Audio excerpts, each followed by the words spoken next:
Friday, October 22nd, episode 119 of the Hezi, brought to you by basketballgods.net. I'm going to try to start bringing some of these clips to YouTube, get back on YouTube here, so bear with me while I get used to being back on camera while recording the podcast. It's a dolo thing. It's a little different. But as always, I'm going to get right into it. We've seen most every team here. There was some blowouts last night and stuff like that. I want to start in the East because obviously this is subjective, but is the East more interesting than the West this season? Because it just feels like there are more stories and kind of unknowns. Don't get me wrong, the West is loaded as always, right? And it's going to be super competitive, but we kind of already know these teams. There's some stuff, right? We'll see how it plays out. You know, the Lakers are going to be on Front Street all season long, right? With all the stars and Hall of Famers and all that stuff. But I think that the East, all of a sudden, at least in my eyes, has become just more intriguing. So I'll start with the new look Bulls visiting the Detroit Pistons. I believe it was Wednesday night, where they almost took an L to a Pistons team without the number one pick, Cade Cunningham, still out with an ankle injury. Now, I think it's understandable that the Bulls don't come blazing out of the gates because what is their starting lineup completely new? Pretty much. I saw a team that was being too unselfish with the basketball, right? That's what happened. All these new teammates, everybody wants to share and doesn't want to be the ball hog. And it wound up in some inefficient shots, particularly for Vucevic. Zach LaVine took them home late, right? They got it together and they pulled it out. So we'll see. I think that they'll have to figure out their offense. And I think Vucevic is going to have to figure out like how to be assertive amongst other good players. And I mean, he put up plenty of shots. They were just weird. The offense looked a little weird, but I couldn't help but think, how good would that backcourt of Lonzo and Caruso look in a Lakers uniform right now?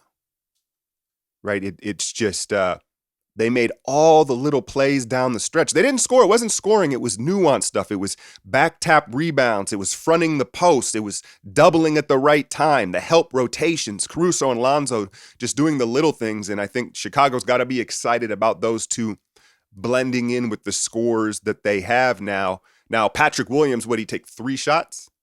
You got to fix that, Billy Donovan. You got to fix that, right? But Chicago gets win 1 in Detroit.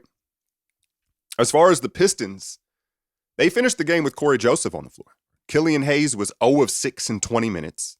And then you saw Jeremy Grant just trying to do way too much down the stretch, right? He was just trying to do way too much. And I like Jeremy Grant, but I think on paper, if you're a Pistons fan, you say, okay, well, Sadiq and Grant are going to be way better players and way more efficient when they're able to play off Cade. That's the game plan, right? You don't want them necessarily creating their own shot a whole bunch. And that's what you saw down the stretch, and they fell apart, where Bulls obviously have much better shot creators in DeMar and Zach. But, you know, I think that the Pistons, I hate to shit on y'all, but they reek of a team that's going to overvalue their young talent. I've seen it so many times, especially like Sacramento, right? Where you look, you're like, oh, they got some young guys, right? And it just never comes to fruition, really, to what you would expect it to be. And we'll see, man. I'm high on Cade. I like Isaiah Stewart, right? I think the big whiff was Killian in the lottery last year. And the sooner they come to grips with that, the better. Don't stunt Cade and the others' growth by trying to work Killian into the mix. If he's a bust, he's a bust. If he's a backup role player, then that's what he's going to be. Don't force it. Staying in the East, I'm sure most of you caught this Boston Knicks game. Was it on ESPN? Double overtime. I know they had signed Fournier, but in my mind, it was like, well, they're kind of the same team, but they're kind of not, because if you consider that Obi Toppin now, year 2, is ready to contribute, had some big explosive plays out in transition. If they play fast, Obi will thrive, right? We know how gifted he is out in transition. RJ Barrett 1 year better. And then, of course, they got Kemba for nothing. So they can come at you in waves. They're pretty deep, man. And it's fun to see the Garden lit up with excitement. But then late in the game, the ISO Randall stuff, man. Like, I thought they learned from this last year. It's just too predictable. There's no ball movement. It's just ISO, and the defense can load up on them. And it's not even a diss on Randall. There are not too many guys that can score when the defense is set and loaded up and you're playing like that. It becomes too predictable. And the fact of the matter is Thibodeau kind of got exposed as a coach late in that game. Like, I think everybody thinks of Tibs as this elite coach. What he is he's an elite motivator. And he's a guy that brings discipline. And he was thought of as innovative for his defensive schemes way back when, switching really wasn't a thing and all that, the icing of the screens and all that. But the overall big picture and offense, the execution was nuts, right? He goes, what was it? So they don't guard the 3-point line, which sent it into overtime, right? At one point, they didn't know they had a foul to give. They didn't take advantage of a 2-for-1. Like, these were flagrant things that you would put on the coach. You can say, well, the players play the game, but there was enough stoppages late in that game where it should have been communicated from the coaching staff. So I think if you're a Knicks fan, you're excited at the depth. Fournier bailed you out. He looks like he's well worth the money. Obi Toppin, is he going to be in the mix, right? So you can be excited about your roster being better and guys taking steps forward, but ultimately, if your coach is going to keep doing the same thing, you're probably going to get the same results. As for Boston goes, I'm really interested to see, with Brad Stevens in charge, how aggressive they are. Because to me, they look like a team that's just not good enough. They're good. They'll make the playoffs, right? And they'll just be kind of like the Pacers, right? The Pacers, they make the playoffs. They're good, but they're not really contenders. And they're kind of at a spot where it'd be very easy to kind of just stand pat and say, all right, well, internal development. We'll just keep Tatum and Brown will get better. Pritchard, Williams, right? They've got enough young players where they can convince themselves, we'll just keep getting better. But I don't know, man. I don't know about all that. And it's just one game. I don't want to overreact, but is Jason Tatum, he might just be the light-skinned Paul George, right? All the talent in the world, but he's just not really a killer. He's not the guy.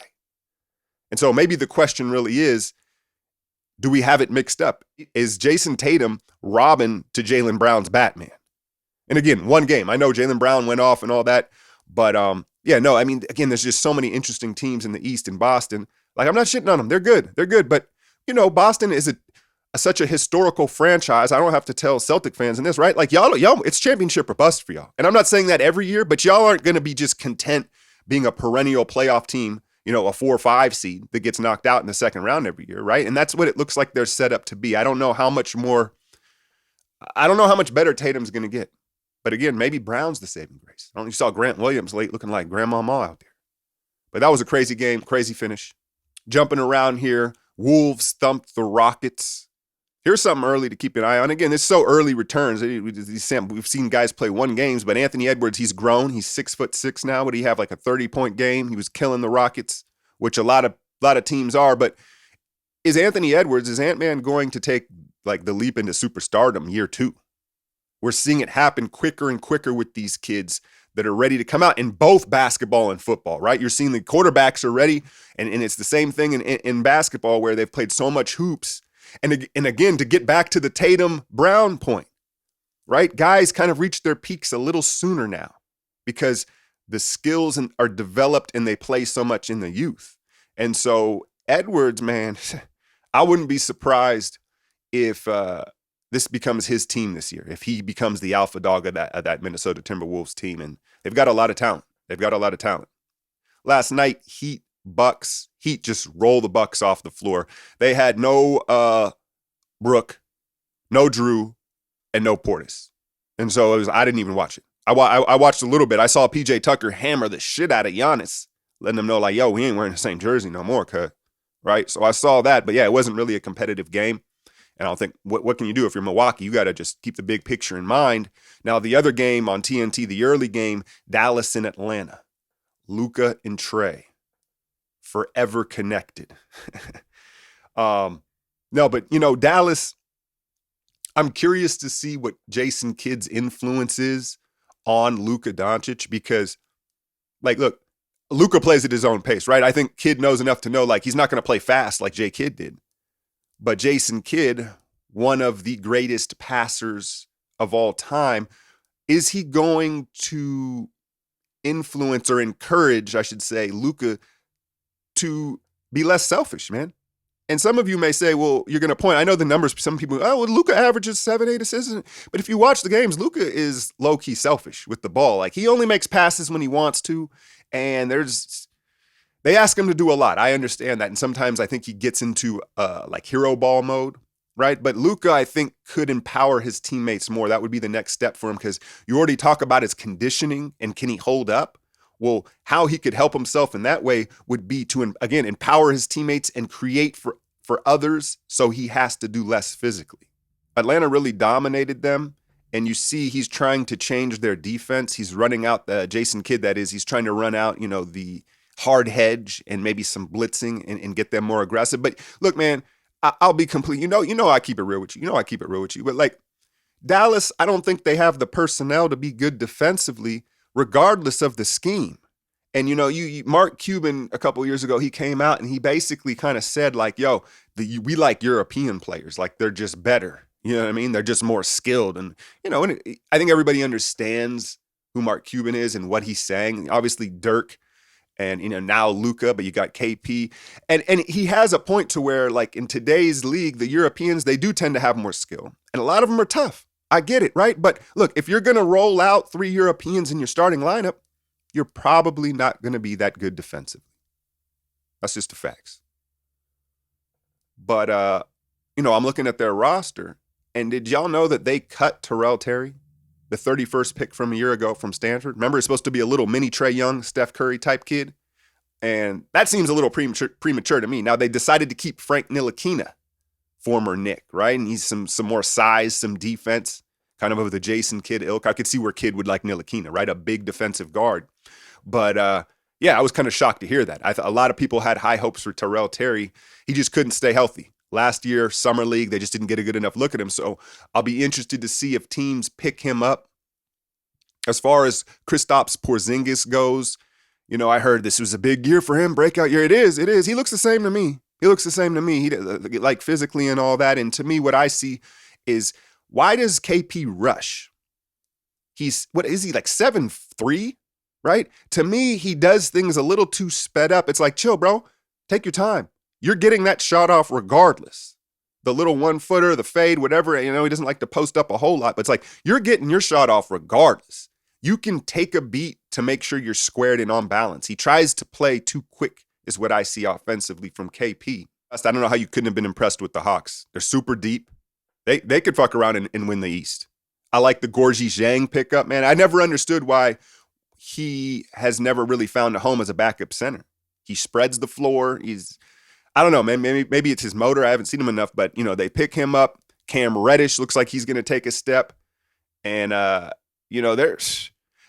tell you what, I look at this Atlanta roster and I wonder if they could package a couple of these young guys for a true second star for Trae Young. For instance, Zach LaVine and the Chicago thing goes south, and he's like, hey, man, I'm not resigning here, right? You could go package some of these young players and put him in the backcourt with Trae. Not a lot of defense there, but you might score $130 a night. And then, of course, the obvious move, now, maybe they don't want to trade within the conference like that, but could they go get Ben Simmons? Because think about this for a second. Hear me out here. You could offer the Sixers Bogey, Cam Reddish, and let's just say Young Okongwu, who's out with the shoulder surgery. So Philly gets a difference maker. Bogdanovich can run point for Philly, a shooter, right? Cam Reddish, there's the potential. There's like the lottery pick with the potential, and then another lottery pick. That might be too much for Ben, if you ask me, now that I say it out loud. But what you're doing is you're adding, obviously, an all-defensive player. You're tightening up the defense. He can play the 4, the 5. And what you tell Trae Young is, you go, look, bro, the next step for you is you got to play a little more like Steph, meaning off ball. And it's going to preserve you, keep you fresh. It's going to give you longevity, and you're going to be even better. We'll use your gravity. So sometimes Ben's on ball, and we're running point Ben, and then sometimes you're on ball, and we're better defensively. I don't know, just a thought. Just a thought. I think Atlanta looks so good, though. I don't know why they'd tweak with anything. So then on to the nightcap, Warriors Clippers. Steph Curry comes out with big MVP energy. Big MVP energy. It was kind of awkward, right? Because the crowd was late trickling in with all the COVID protocols. He's trying to address the crowd. There's like 2,000 people there. It didn't stop him from getting off, right? And I thought the key to Steph getting going early was the ball was in his hands more, right? You noticed a lot of those threes in the offense early in that first quarter, or I should say late when he really exploded, it was off the bounce. And I think that should be the strategy for the Warriors and Steph Curry when you're going up against better defenses, right? When it's a young team or the defense isn't that solid, then all that motion, split action, off the ball movement, that works. The back doors, because they're not disciplined, right? But when you got a team like the Clippers, and we'll talk about them here in a second, that's physical and is going to be a better defensive team, you got to let Steph cook with the ball. Now you got to go back to, the bread and butter of basketball and just pick and roll basketball. And so I thought that's what helped him get off early in that game. And I'll tell you what, man, if he's gonna start pulling up from the logo this routinely, you already know it's gonna spread the floor even more. And I can't wait to see young Wiseman and Kuminga rolling hard down the middle of that floor with all that space. Man. But yeah, for those of you that are like, hey, Al, you ain't been on YouTube. I ain't never went nowhere.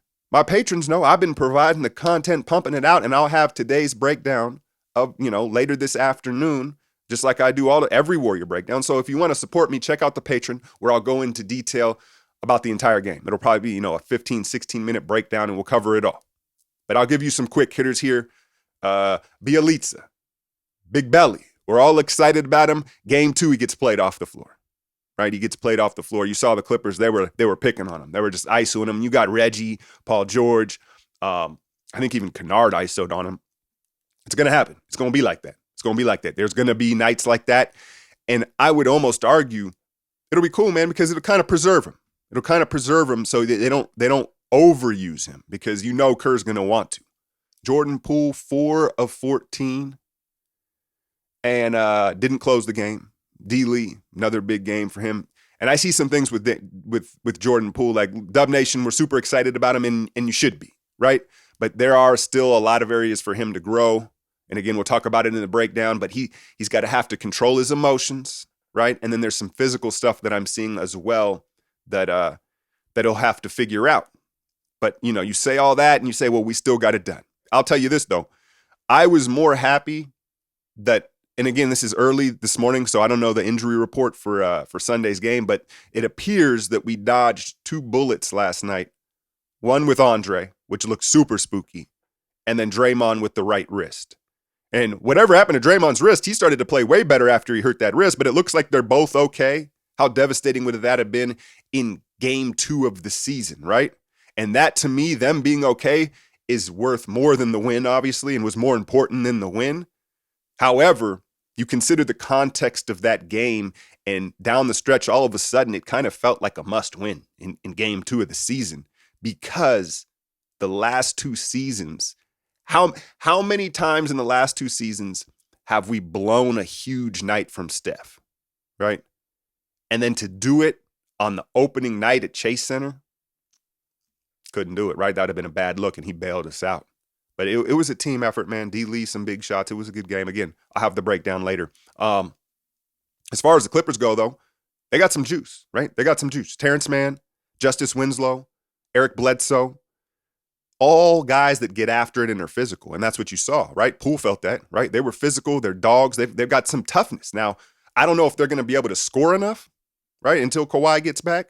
But I think that defensively and athletically, they're pretty tough. They're pretty tough, and that's what we saw last night. So this morning, as I'm prepping to record this, I read that Ben Simmons has met with Doc Rivers, Joel Embiid, and some of the Sixers, and said, "Oh yeah, it's everybody's fault," but I'm not mentally prepared to play yet. I'm not mentally prepared to play yet. And this is what y'all wanted. This is what y'all wanted, right? In 2021. People celebrated Simone Biles for quitting in the Olympics in blaming mental health for competing, right? And so now you're going to have people abuse this, take advantage of this now, right? It's like, because you can't call it, you can't say it's fake. It's one of those things. It's like, so hey, you remember when you were a kid and you didn't want to go to school, like you had a test or something or homework you didn't do, right? What would you tell your mom? I got a stomach ache. right? Because you can't prove it. What are you can't prove it. Oh, do you? I'm sorry. It hurts so bad right now.